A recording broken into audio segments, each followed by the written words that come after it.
Good day, ma'am. This is my final project presentation. Rising cybersecurity awareness among students. Why cybersecurity matters? Cybersecurity is crucial today because students are increasingly targeted by online threats such as scams, phishing emails, and hackers trying to steal personal information. With more learning and communication happening online, the risk of data leaks and account breaches has grown. Understanding cybersecurity helps students recognize danger and practice safe habits like using strong passwords and being cautious with leaks, protecting themselves and their information in the digital world. Know the dangers. Number one is the phishing emails, fake message that trick you into giving away personal information or clicking harmful links. And the second is malware and spyware.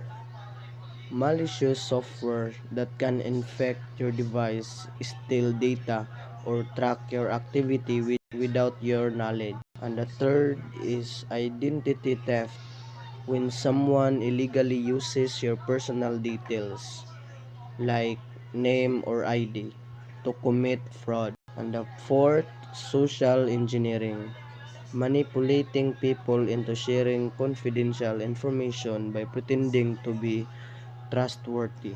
True stories really impact. First is student scam via fake scholarship email. A student clicked on a fraudulent email promising a scholarship and unknowingly gave away personal and banking details, losing money and sensitive data. Second, ransomware attack on a university network.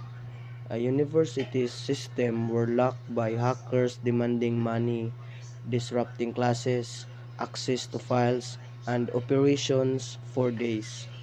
And the third is identity theft from weak social media passwords.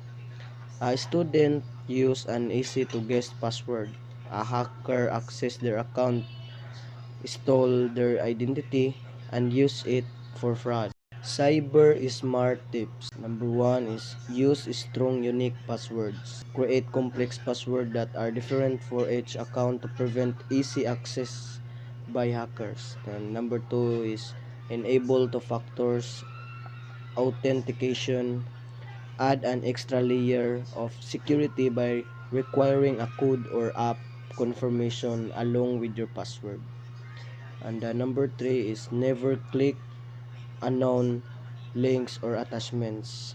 Avoid suspicious emails or messages as they may contain viruses or phishing trap.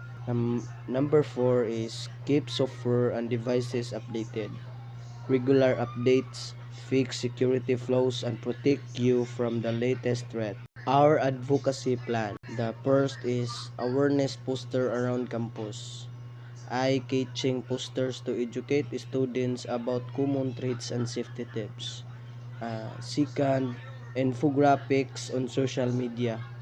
Easy to understand visuals shared online to spread awareness quickly and widely. And the third, free cybersecurity webinars and quizzes, interactive sessions, and fun quizzes to teach best practice and test knowledge. And the last one is be smart. Stay safe. Cybersecurity isn't just for experts, it's something we all need to care about. By practicing simple habits like thinking before clicking and protecting your accounts, you can avoid serious online risks. Remember, cybersecurity is everyone's responsibility, and small actions can make a big difference. And that's all for today. Thank you.